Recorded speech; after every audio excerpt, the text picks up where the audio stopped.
11 July 2025ರಂದು Pahalgam ದಾಳಿ ನಡೆದು 80 ದಿನ ಆದ್ಮೇಲೆ ಇಂಟೆಲಿಜೆನ್ಸ್ ಬ್ಯೂರೋ ಕಾಶ್ಮೀರದ ದಚ್ಚಿಗಾಮ್ ಕಾಡಿನಲ್ಲಿ ಹುವಾಯು ಸ್ಯಾಟಲೈಟ್ ಫೋನ್ನಿಂದ ನಡೆಯುವ ಕಮ್ಯುನಿಕೇಶನ್ ಅನ್ನ ಟ್ರ್ಯಾಕ್ ಮಾಡುತ್ತೆ. ಅಂದ್ರೆ ಇಂಟೆಲಿಜೆನ್ಸ್ ಬ್ಯೂರೋಗೆ ಗೊತ್ತಾಗುತ್ತೆ ಪಹಲ್ಗಾಮ್ ದಾಳಿಯ ಭಯೋತ್ಪಾದಕರು ಇಲ್ಲೇ ಅಡಗಿದ್ದಾರೆ ಅನ್ನೋದು. ಆದರೆ ಅವರ ನಿಜವಾದ ಲೊಕೇಶನ್ ಇನ್ನೂ ಗೊತ್ತಾಗಿರಲಿಲ್ಲ.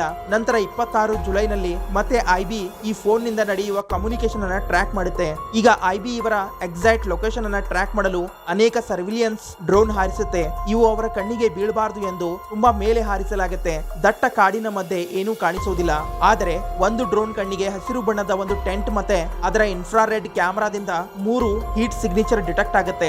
ಅಂದ್ರೆ ಭಾರತೀಯ ಸೈನಿಕರಿಗೆ ಭಯೋತ್ಪಾದಕರು ಇಲ್ಲೇ ಅಡಗಿದ್ದಾರೆ ಅನ್ನೋದು ಗೊತ್ತಾಗುತ್ತೆ. ನಂತರ ಮಾರನೇ ದಿನ 28 ಜುಲೈರಂದು ಒಂದು ಕಡೆಯಿಂದ ರಾಷ್ಟ್ರೀಯ ರೈಫಲ್, ಇನ್ನೊಂದು ಕಡೆಯಿಂದ ಪ್ಯಾರಾ ಅಸೆಟ್ಸ್, ಇನ್ನೊಂದು ಕಡೆಯಿಂದ ಸಿಆರ್ಪಿಎಫ್ ಮತ್ತೆ 4ನೇ ಕಡೆಯಿಂದ ಜಮ್ಮು ಕಾಶ್ಮೀರದ ಪೊಲೀಸರು ಇವರ ಕಡೆಗೆ ಬರ್ತಾ ಇರ್ತಾರೆ. ಬೆಳಗ್ಗೆ 3:40 ಟೆಂಟ್ ಬಳಿ ಬರ್ತಾ ಇದ್ದಂತೆ ಇವರಿಗೆ ಬಂದೂಕು ಎತ್ತುವ ಸಮಯವೂ ಕೊಡಲಿಲ್ಲ. ಮತ್ತೆ ಕ್ಷಣ ಮಾತ್ರದಲ್ಲೇ ಭಾರತೀಯ ಸೈನ್ಯ ಇವರನ್ನ ಹೊಡೆದು ಉರುಳಿಸುತ್ತೆ. ಇವರ ಗನ್ಸ್ ಮತ್ತೆ ಬುಲೆಟ್ಸ್ ಚಂಡೀಗಢ್ ಲ್ಯಾಬ್ಗೆ ಕಳುಹಿಸಿ ಕನ್ಫರ್ಮ್ ಮಾಡಲಾಯಿತು ಇವೇ ಗನ್ ನಿಂದ ಪಹಲ್ಗಾಮ್ ದಾಳಿ ನಡೆದಿತ್ತು ಅನ್ನೋದು. ಇಂತಹದೇ ಫ್ಯಾಕ್ಟ್ ವಿಡಿಯೋ ನೋಡಲು ಚಾನಲ್ ನ ಸಬ್ಸ್ಕ್ರೈಬ್ ಮಾಡಿ, ಹಾಗೆ ನಮ್ಮನ್ನ ಫಾಲೋ ಮಾಡಿ, ಸಪೋರ್ಟ್ ಮಾಡಿ.